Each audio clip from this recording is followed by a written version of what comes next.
उत्तराखंड के सीएम को लेकर जल्द होगा बड़ा ऐलान। क्या बलवान सूर्य चमकाएगा धामी की किस्मत? मोदी शाह ने भी कर ली है तैयारी। राज्य के बाद अब केंद्र की है बारी। नमस्कार, मैं हूं आपके साथ सपना दानू। स्वागत है आपका हमारी चैनल एनएमएफ न्यूज पर। उत्तराखंड में जब से बीजेपी की सरकार बनी तब से वहां लगातार सीएम बदलते जा रहे थे बीजेपी के, लेकिन जब से पुष्कर सिंह धामी को सीएम बनाया गया, अब लग रहा है कि पुष्कर सिंह धामी उत्तराखंड के पहले सीएम हैं जिन्हें न सिर्फ उत्तराखंड बल्कि सरकार उत्तराखंड के बाहर भी उन पर भरोसा करती है।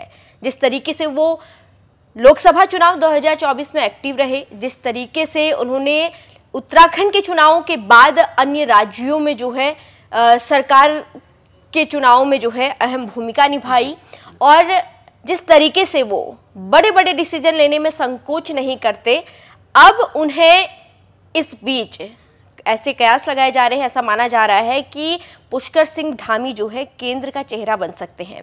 ऐसे में आज हमारे साथ मौजूद हैं जाने माने ज्योतिषाचार्य राकेश चतुर्वेदी जी। बहुत बहुत स्वागत है सर आपका हमारे चैनल में। नमस्कार सपना जी, हर हर महादेव, शिव शंभू दर्शकों। आचार्य जी से जानेंगे कि पुष्कर सिंह धामी क्या वाकई एक केंद्र का चेहरा बन सकते हैं? जिस तरीके से वो काम कर रहे हैं, जिस तरीके से सरकार उन पर भरोसा कर रही है, आपको क्या लगता है आचार्य जी? देखिए सपना जी, प्रयास किया था आपके निमंत्रण के बाद हमने उनकी मूल जन्मतिथि डिटेल मिल जाए, लेकिन कुछ बहुत एक्यूरेट जानकारी नहीं मिल पाई। लेकिन जितना मिली है हमें और जितना उनके कुछ एक साफ चित्र जो व्यक्तिगत रूप से एक दो सहयोगी मित्र हैं, जैसे हमारे संस्थान के जो मालिकान साहब हैं खेतान साहब, वो भी मिले थे, तो उसमें एक सामान्य फोटो थी, तो उसकी मस्तक रेखा बहुत अच्छी तरीके से दिख रही थी। जितना ललाट जो है, ज्योतिष शास्त्र का एक अंग है सामुद्रिक विज्ञान, जिसमें कि ललाट अध्ययन यानी कि फोरहेड रीडिंग जो है वो बहुत एक्यूरेट मानी जाती है सपना जी। जितना मैंने पुष्कर सिंह धामी का ललाट अध्ययन किया है और माँ भगवती की कृपा से जितना मुझे सामुद्रिक शास्त्र का ज्ञान है, अभी अध्ययनरत ही हूँ मैं उस चीज़ में, लेकिन मैंने पाया है कि सूर्य एकदम से प्रभावी है इनका। या तो स्वग्रही होगा या तो लग्न में ही बैठा होगा। ऐसी अवस्था में कुंडली सर्वोच्च पद तक जिस भी क्षेत्र में रहेंगे, अगर ये तैयारी किए होते या कह लीजिए कि रहे होते, तो एक सर्वोच्च पद के लिए आईएएस के भी सर्वोच्च पद पर कहीं चीफ सेक्रेटरी इत्यादि होते। और अब राजनीति के क्षेत्र में हैं, तो राजनीति में भी भाई राज्य के तो सर्वोच्च पद पर बैठ ही चुके हैं, उसमें कोई संदेह नहीं है।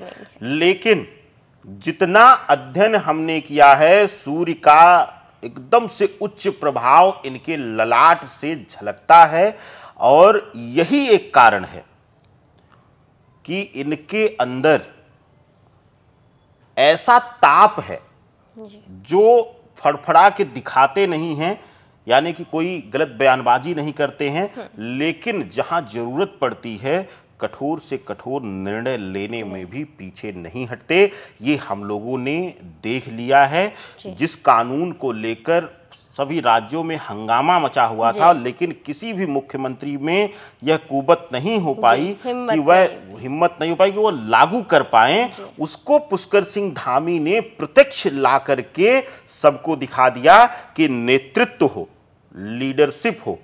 और जिस राज्य में अगर आप हिंदुत्व के चेहरे की गरिमा को बनाना चाहते हैं, तो उसको कैसे मेंटेन किया जाए, यह पुष्कर सिंह धामी जी ने साबित कर दिया है। और मैं आपके प्रश्न से पूर्णतया सहमत हूं, ज्योतिष विधा की जानकारी के अनुसार, कि यह राज्य नहीं बल्कि यह केंद्र के मुख्य चेहरों में से आने वाले समय में एक चेहरा बनेंगे। देखिए, बड़ी हास्यप्रद बात कहता हूं सपना जी, दर्शकों को भी थोड़ा सा इस पे हास्यप्रद लगेगा। वर्ल्ड कप जीतने के बाद कुछ खिलाड़ी स्वतः संन्यास ले लिए हैं। हमें लगता है कि पुष्कर सिंह धामी या कुछ अन्य चेहरे ऐसे हैं भारतीय राजनीति में, विशेष करके भारतीय जनता पार्टी में, जो कि अब अपनी दावेदारी स्वतः ही जनता के सम्मुख उन्होंने पेश कर दिया है। ना चाहते हुए भी जनता उनको सर्वोच्च पद पर बिठाएगी। जी, जिस तरीके से आपने कहा कि वो केंद्र का जो है एक बड़ा चेहरा बन सकते हैं, लेकिन अगर उत्तराखंड की राजनीति की अगर बात करें तो वहाँ पे जितने भी सीएम रहे हैं, अगर एक सीएम एनडी तिवारी को अगर छोड़ दिया जाए तो उनके अलावा किसी ने भी अपना कार्यकाल जो है पूरा नहीं किया है। लेकिन जब से पुष्कर सिंह धामी सीएम बने हैं, अब ऐसा लग रहा है कि वो ऐसे सीएम हो सकते हैं जो अपना कार्यकाल भी पूरा करेंगे और आने वाले समय में जो है वो और मजबूती से जो है पेश आएंगे जनता के बीच। लेकिन उत्तराखंड में हम ये भी देखते हैं कि सरकार बदलती जाती है, वहाँ पर सरकार एक नहीं रहती है। तो क्या ऐसे में पुष्कर सिंह धामी इस चीज की लड़ाई लड़ेंगे और क्या इस लड़ाई में जो है वो जीत पाएंगे? देखिए, जब सूर्य उच्च का होता है या स्वग्रही होता है, जो उनके ललाट से दिख रहा है, चाहे उच्च का है चाहे स्वग्रही है, अगर यह दोनों परिस्थितियां होती हैं सपना जी, तो दर्शकों ऐसे व्यक्ति को सिंहासन से उतारना षड्यंत्र करके संभव नहीं है। और अब तक जितने भी मुख्यमंत्रियों की हम लोग चर्चा कर रहे हैं, चाहे वह बीजेपी के रहे हों, चाहे वह अन्य दल के कांग्रेस के रहे हों, हर किसी को उनके ही पार्टी के नेताओं ने षड्यंत्र करके सिंहासन से उतारा है। तो जो पुष्कर सिंह धामी जी की कुंडली है, पहली चीज कि सूर्य के स्वग्रही या उच्च प्रभाव के साथ साथ इनका मंगल भी, जहां तक मुझे अनुमान है चेहरे से, जो उनकी भावभंगिमा, उनका ललाट, उनका मस्तक कहता है, मंगल और केतु का भी प्रभाव बहुत हद तक चेहरे पर दिखाई देता है।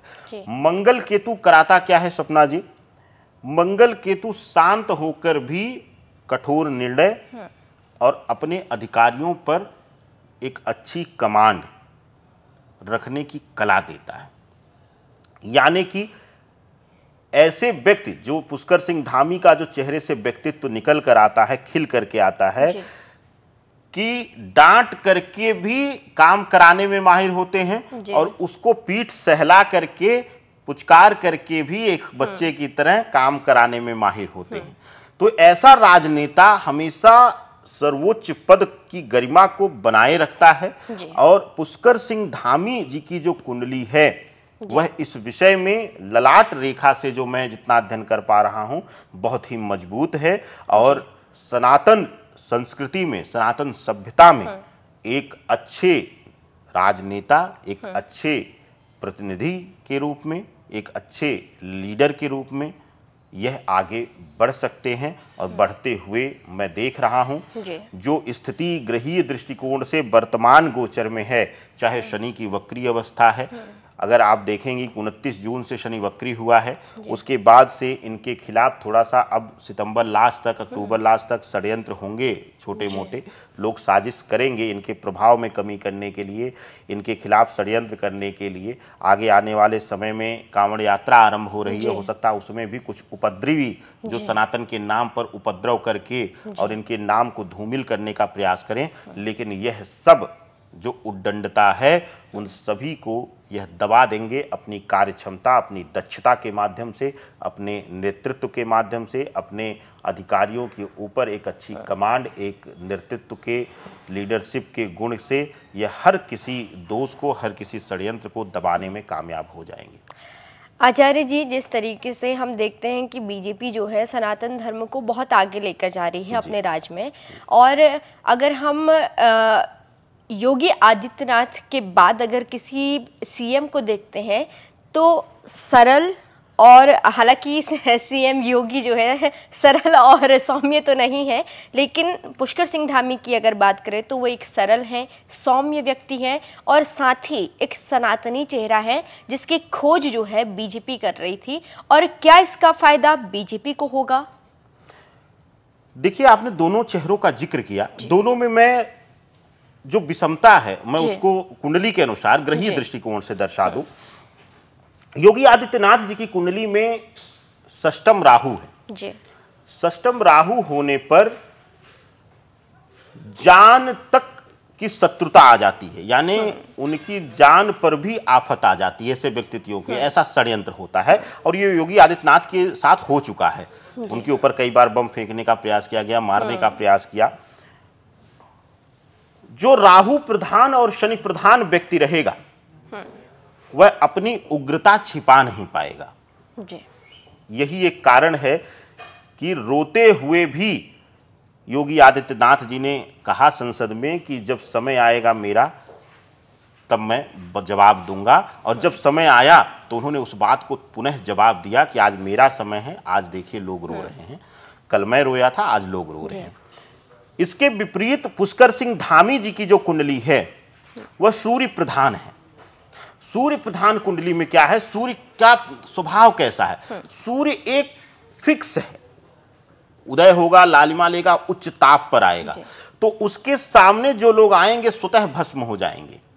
पुष्कर सिंह धामी का स्वभाव आप देखेंगे तो कभी भी विपरीत परिस्थितियां आने पर भी उन्होंने कोई एग्रेसिव बयान या कोई एग्रेसिव रूप से किसी का विरोध में आकर के उन्होंने, चाहे प्रतिद्वंदी हो, चाहे उनके परिवार यानी बीजेपी के लोग हों, किसी के खिलाफ, किसी के विरोध में जाकर उन्होंने स्वर को तेज नहीं किया है। तो सूर्य और शनि में यही अंतर है।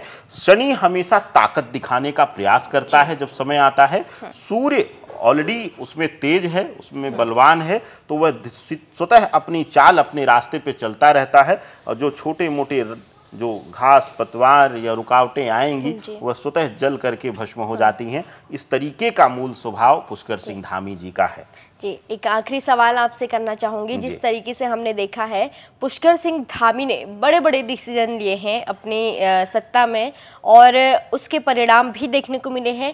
अब क्या आगे आने वाले समय में जैसे पुष्कर सिंह धामी बड़े बड़े डिसीजन ले चुके हैं, क्या आगे आने वाले समय में भी वो बड़े बड़े डिसीजन ले सकते हैं? जैसे यूसीसी उन्होंने लागू करवा दिया है उत्तराखंड में, अब बात उत्तराखंड में हो रही है भू कानून को लेके, क्या उसमें वो सफल हो पाएंगे?